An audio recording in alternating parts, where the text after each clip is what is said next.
So again, Sean from Sean's Fish Tanks again, and I want to keep it real. So after this, I'll try to do some close-ups of the corals with an orange filter, so you can see some more of the zoanthus on the back wall. But I did want to just show the good, bad, and the ugly. I told you I was going to keep it real. I'm not going to be the most neatest reefer. I'm going to try to organize some wires a little bit better. Right now, so this is a disaster, and it's kind of been this way. This is my man cave where I have like my desk where I can do some work. I have a little TV in this room, but I did want to show you the overall system and how it's on a shelf. I made this log because I live in like a small like cabin in the woods type deal, and so I like wood accents, and the shelf is like a wood pine cut with the bark on the side, mounted to the wall really well. The right hand shelf, this one right here, I want to take that little piece off and change it to shelf you wouldn't see. It was just temporary, and it's been like that for a year. But I did want to show how what I'm lighting this tank with, and right now it's one Kessel 360 up there, as you can see. I've got the I think it's the 35-degree lens that focuses all the light down into the tank. I may stick another one on the other side. I have a bunch of lighting, and I just don't know what I want to do yet. I actually have a T5 that I may want to use, but I haven't quite. And if I use the T5, I may have to move a few things. So I'm debating what I'm doing as far as more lighting, because I know if I add SPS, I might want more. On the left-hand side, I have a Kimura doser, which doses from a gallon jug, and it pulls it up into the calc reactor. I have an ice cap magnetic stir calc reactor on a shelf right there, right next to the TV. And what I do is every once in a while, I'll stir up the calc, and it doesn't have to be very much because there's not much demand in here. So I do it like once a week right now, but it still elevates the pH of the auto top off. And then, like I said, I'm going to try to get my my auto top off system hooked into this. I have a few more days off because of the holidays, and I'm going to get this complete as much as possible. I did want to show you the skimmer too, that I had, that I wanted to try to put on here, and quickly found out that that's going to be pretty much impossible. So it does not fit because of the partition in the back of the tank, and I would have to like hang it on the front. This is the Bubble Magnus. It works on my Innovative Marine that I still have, which that may come into play pretty soon with the vermeted snails in the big tank, and I may use this skimmer again. It was a great little skimmer, especially for pH.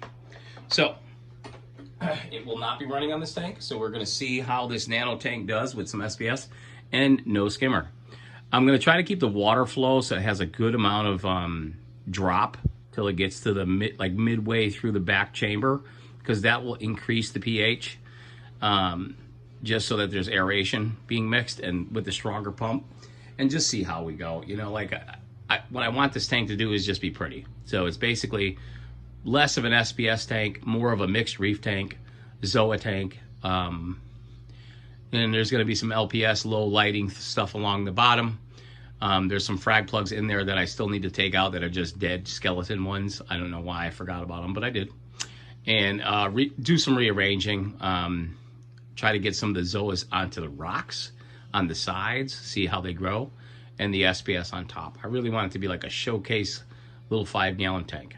So did want to give you an overall shot of everything. Like I said, it's a work in progress. Nowhere near where I want it to be.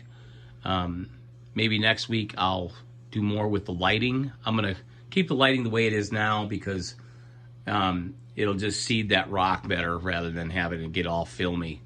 But already I can tell where my cleaner shrimp likes to be on that new structure in the back, which is kind of cool. So anyways, I hope you enjoyed this update, and I'll give you a close-up shot of that cleaner shrimp. He's been doing really well, and I love cleaner shrimp. The simple things in the hobby make me really, really happy. And that cleaner shrimp hanging out in the back of that structure really makes me, it just kind of gets me. I like cleaner shrimp, and I like the way they look. The gobies rather stayed that size. He was sold as a certain kind of goby, and I don't know if he is that kind of goby. I'm going to look him up again, and if he doesn't get much bigger, I may be able to keep him in this tank, because this tank does come with a plastic top, which helps keep fish in, which is very beneficial. So I hope you guys like this quick little update. I'm going to try to make more like this, at least weekly, and keep you guys posted on progress and see how things do. Hopefully this tank will run really successfully, and if I keep up with it a little bit more, I can make sure it doesn't get ugly. And I'll keep you also updated on any progress that I make with the fermented snails in the big tank and the change, because it's going to have to be fully broken down. I will not, like I said, have any kind of pest in my tank. And if I do, I'm a big lover of coral, but in that tank in particular, I have two fish that I like. I have a butterfly fish and I have a regal angelfish. And I didn't have a regal angelfish until maybe 3 months ago, and I don't plan to get rid of him. So it's going to be a slow process to change things, and I'll just keep you guys updated if I do make any changes. Well, I hope you enjoy don't get off of this, because I hope you enjoy the other part of the video with the back wall. Thanks. I wanted to take the time to put some shots up of the corals with the gel filter, so you could see the zoanthids that I was talking about. There's some plugs up there that the zoanthids didn't make it too well, and then there's the you could probably make out the alien eye in there, right next to the kryptonite candy cane. And also you know, there's some rastas up in the right hand corner, Fruit Loops all the way to the left, and then there's some like scrambled eggs next to the rastas, and there's some pink zoas, and I forget the name of those. I want to say they're like something Scion I got from Worldwide Corals. They were rather pricey, but they're really pretty and they're hanging in real good. So I got 4 different kinds up there that are living. Just below the, which you can't see it, the rock structure, you could just see the edge of some zoas that I put up. It was like a big 3-inch frag plug of blue tubs. They aren't opening, and they haven't been opening for a long time. They must be they may be gone, but I did want to give them one chance to like possibly come back. So I'm not ready to just give up on them. So they are in there. You never know, maybe some of them will open up, and if they don't, you know, I'll give them some more time. Maybe I'll dip them, take them out, but they've been closed for a very long time, and that's where I'm at with those. And I know I talked about not